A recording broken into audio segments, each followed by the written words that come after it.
사무엘상 22장 1절에서 23절까지 말씀입니다. 오늘 본문 말씀은 이제 다윗이 사울을 피해서 아둘람 굴로 도망한 상황입니다. 그렇게 도망을 했을 때 다윗도 도망자의 신세인데 다윗 주변에 또 다른 많은 사람들이 함께 하고 있음을 보게 됩니다. 2절에 보면 환난당한 모든 자, 빚진 모든 자, 마음이 원통한 자가 다 다윗에게로 모였다라고 되어 있습니다. 이 말은 무엇입니까? 세상에 있는 눈물이 있고 아픔이 있는 사람이 또 환난을 당하고 어려운 사람들 중심으로 모이게 된다라는 것을 이제 보여주게 되죠. 우리가 그런 말을 하지 않습니까? 상처를 가진 사람, 고난을 경험해 본 사람, 아픔을 가져본 사람, 그 사람이 또 다른 사람의 아픔을 이해하고 또 치유하고 회복시킬 수 있다. 이제 이런 말들을 하는데요.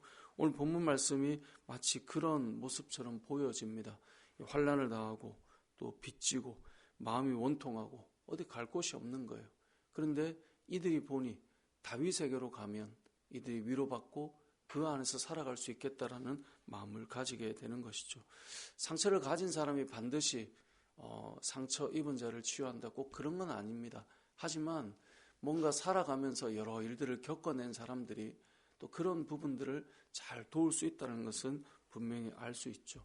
그래서 이 내용이 우리도 상처를 많이 입어보자 뭐 이렇게 적용하기보다 상처를 가지고 환난당한 많은 사람들을 이해하고 품을 수 있는 다윗과 같은 삶이 되어야 또 이런 사람들이 모여들고 또 위로하고 회복시킬 수 있다는 것을 알 수 있게 되는 것이죠. 세상에는 정말 억울한 마음을 가진 사람들이 많습니다. 때로는 그것이 정말 억울해할 만한가? 라는 여러 말들을 또 붙일 수도 있겠지만 일단 당사자 본인이 느낄 때 억울하고 힘든 사람들이 갈 곳이 없는 자들이 기대고 위로받을 수 있는 곳이 어디일까를 생각해 본다면 오늘 본문의 다윗 왕과 같은 지금으로 보자면 하나님의 사람들과 하나님 앞에 서 있는 자들이 그 자리에 있어야 되지 않을까, 그런 생각을 해보게 되는데요. 오늘 본문이 우리가 주는 첫 번째 메시지가 환난을 당한 많은 자들이 다윗을 중심으로 모이고 있다라고 하는 것입니다. 두 번째는 다윗 자체도 본인 자신도 이제 힘겹잖아요. 그래서 어디로 가게 되냐면 모압 땅으로 가게 돼요. 3절에 보니까 다윗이 거기서 모압으로 넘어가요. 모압 왕에게 그리고 이 청하는 청함이 있어요. 그게 뭐냐면 나의 부모와 또 나의 부모가 당신들과 함께 있었으면 좋겠다. 또 내가 이곳에서 좀 안전할 수 있었으면 좋겠다. 이게 다윗의 마음이었어요. 왜냐하면 이스라엘 영역 안에서는 다윗이 더 이상 피할 길이 없어요. 그래서 모압 땅으로 넘어가게 된 거예요. 다윗의 입장에는 그렇게 하지 않고는 살 수 없겠다는 생각이 들었던 거죠. 그런데 감사하게도 모압 왕이 허락을 해줍니다. 그래서 모압에 있을 수 있게 됐어요. 그런데 5절에 가보면요, 하나님께서 다윗에게 너는 여기 있지 말라고 말씀하세요. 5절에 이렇게 말씀해요. 선지자 가시 다윗에게 이르되 너는 이 요새에 있지 말고 떠나 유다 땅으로 들어가라. 유다 땅으로 다시 가라는 거예요. 유다 땅은 지금 어떤 땅입니까? 다윗이 너무나 힘들고 도망 다녀야 되고 고난의 연속인 땅이에요. 다시 돌아가면 또 사울은 등장할 거예요. 오늘 본문을 보면 다윗이 순종하여서 다시 유다 지역으로 들어가거든요. 헤레스풀에 이르게 돼요. 이르자마자 6절에 가면 사울이 다윗과 그와 함께 있는 사람들이 나타났다함을 듣고 다시 또 잡으러 간단 말이에요. 하나님께서 어디에 있으라는 거예요? 유다 땅으로 돌아가라는 거예요. 우리는 생각할 때 모압 땅이 더 안전하고요.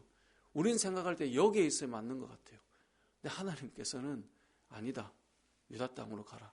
다른 말로 하면 고난의 자리고 어려움의 자리지만 너가 거기에 있어야 된다라고 보내시는 거예요. 우리는 이 땅을 살아갈 때 무엇이 하나님의 뜻인지 때로는 참 어려울 때가 있어요. 내가 볼 때는 여기가 더 안전하고 내가 볼 때는 우리 가족이 여기 있어야 될 것 같아요. 하나님께서는 유다로 가라는 거예요. 근데 그럴 만한 이유가 사실 있죠. 다윗은 기름 부음 받은 자이죠. 그럼 어디의 왕입니까? 유다의 왕이고 이스라엘의 왕이잖아요. 비록 어렵고 환난과 고난이 있어도 그가 버텨내야 될 자리가 어디라는 것입니까? 유다 땅이라는 거예요. 그래서 돌아가는 것이거든요. 우리의 삶도 마찬가지예요. 좀 더 편안하고 안락하고 문제없는 자리가 더 우리에게는 좋은 상황인 것처럼 여겨질 수 있지만 하나님께서는 유다 땅으로 가라. 우리에게 그렇게 몰아가실 때가 있습니다. 왜냐하면 그 자리에서 하나님께서 우리들을 세우실 계획이 있기 때문에 그런 것이죠. 오늘 본문에도 보면 두 번째로 우리가 알 수 있는 메시지는 더 안전할 수 있는, 더군다나 모압 왕이 받아들여 줄 수 있는 이 상황이면 얼마나 감사한 일이에요. 그런데 하나님께서 거기가 아니다. 유다로 돌아가라. 다시 가는 거예요. 그 어려움의 자리로, 또 핍박의 자리로 가게 되는 것이고, 다시 갔기 때문에 6절 이하부터 일어나는 사건이 일어나죠. 제사장 80여 명이 죽임을 당하는 사건, 다윗이 다시 등장했기 때문에 일어나는 사건이란 말이에요. 하지만 그 모든 사건과 큰 일들을 하나님께서 다 겪어내게 하시는 것이 하나님의 뜻이었다는 것을 알 수 있게 되는 것입니다. 자, 그렇게 해서 유다 땅으로 돌아갔습니다. 6절부터 우리가 길게 23절까지 다 읽었지만 사울은 다윗이 등장할 때 다윗을 빨리 잡고 싶은 거예요. 그런데 신하들이 자기의 생각만큼 움직여주지 않아요. 그러니까 뭐라고 말합니까? 이세의 아들 다윗이 너에게 밭과 포도원을 주며 또 너희를 천부장 백부장을 삼아줄 수 있겠느냐? 이건 뭐예요? 왕의 힘과 권력을 이야기하는 거죠. 내가 너희를 먹이고 내가 너에게 어떤 자리를 하나씩 마련해주고 내가 너희를 책임져 주지 다윗이 그런 거 해줄 수 있겠느냐? 그런데 어떻게 나에게 다윗이 어디 있는지 알려주고 보고하는 사람이 하나도 없느냐? 도대체 너희는 뭐 하고 있느냐? 이렇게 나오게 된 거예요. 이때 도액이라고 하는 사람이 등장합니다. 그리고 이 도액은 어떤 일을 하냐면 다윗이 어디에 있었고 무엇을 했는지를 다 하나하나 낱낱이 고발하게 되죠. 그래서 도액 때문에 이제 사울이 움직이게 되고 그리고 수많은 제사장들이 죽임을 당하게 되는데요. 이 아이두베 아들 제사장 아히멜렉과 그의 아버지의 온 집, 곧 노베에 있는 제사장들을 불렀습니다. 왜 불렀습니까? 이들이 다윗을 도와주었기 때문입니다. 도와주었다는 이유로 이들은 죽임을 당해요. 죽임을 당할 때 이 아히멜렉이 말을 합니다. 우리가 하는 일이 이 다윗을 지금 하는 일이 처음 한 것도 아니고 15절에 보면요. 내가 그를 위하여 하나님께 물은 것이 오늘이 처음이니까 그거 아니지 않느냐는 거예요. 다윗이 뭔가를 묻고 하나님 앞에 어떤 고민을 가지고 하면 우린 제사장들인데 그게 한두 번 하는 것도 아니고 원래 하던 일인데 이게 죽임을 당할 일이냐는 거예요. 그런데 사울의 이 귀에는 이런 말들이 들어오지 않아요. 사람이요.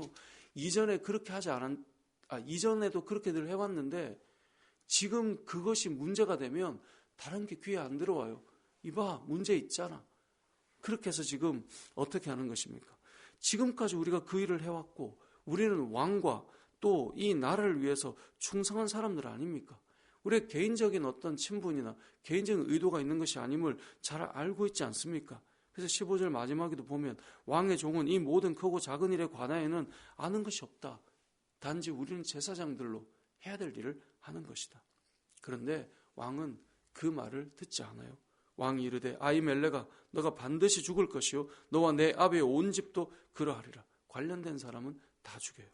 그래서 제사장들이 무려 85명이 죽임을 당했다라고 오늘 본문은 말씀하고 있죠. 그런데 18절을 보면요. 이렇게 표현합니다. 왕이 도액에게 이르되 아무도 제사장을 죽이는데 선뜻 나서지를 못해요. 신하들이. 그게 옳지 않음을 알거든요. 그랬더니 이제 도액이 또 등장합니다.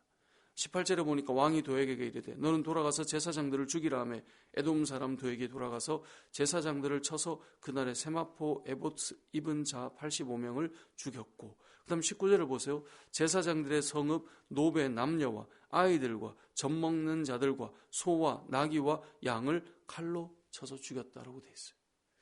이 구절을 읽으면 우리가 어디를 생각할 수 있어야 되냐면 사무엘상 15장을 생각해 볼 수 있어야 돼요. 사무엘상 15장은 어떤 사건이 있었냐면요. 아말렉과 전쟁이 있었던 때예요. 그때 하나님께서 사울 왕에게 명령하신 것이 있어요.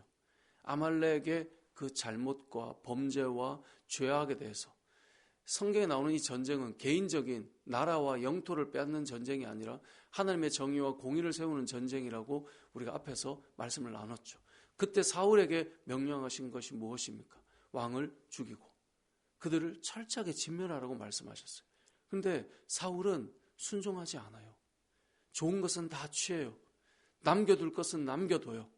그런데 오늘 본문을 보면요, 사울이 마치 착해서 그런 것처럼 15장에서 누군가가 생각할지 모르겠지만 오늘 본문에 보면 아말렉에게 행하라고 했던 그 잔인함이 어디에서 나옵니까? 제사장들을 죽이는데 이 일이 등장하고 있습니다. 제사장들을 85명을 다 죽이고 19절에 보니까 그곳에 있는 남녀와 아이들과 젖먹는 자들과 소와 나귀와 양을 칼로 다 진멸해버려요. 결국은 사울은 어떻게 살아가는 사람입니까? 하나님의 말씀과 뜻이 무엇이냐가 아니라 자기의 감정대로 모든 것들을 없애기도 하고 하나님의 뜻이라 할지라도 내가 싫으면 하지 않고 내가 모든 것들을 결정해요. 이것이 사울의 모습이에요. 또 이 모습에 도액이라고 하는 사람이 또 붙어서 그 일을 함께 해주는 사람이 또 있는 거예요. 그러니까 이런 일들이 이루어지는 것이죠. 우리가 이 땅을 살아가면서 이 오늘 본문을 통해서 기억할 세 번째 메시지는 하나님의 뜻을 따라 우리가 살아가고 있는가, 아니면 나의 감정을 따라 살아가고 있는가, 이걸 봐야 돼요. 하나님의 뜻이라 해도 내가 싫으면 안 해요. 하나님의 뜻이 아니라 해도 내 감정이 받아들이지 못하면 내가 원하는 대로 해요. 그러한 사울의 모습이 어쩌면 우리의 모습일 수도 있다라는 것을 우리가 기억해야 되는 것입니다.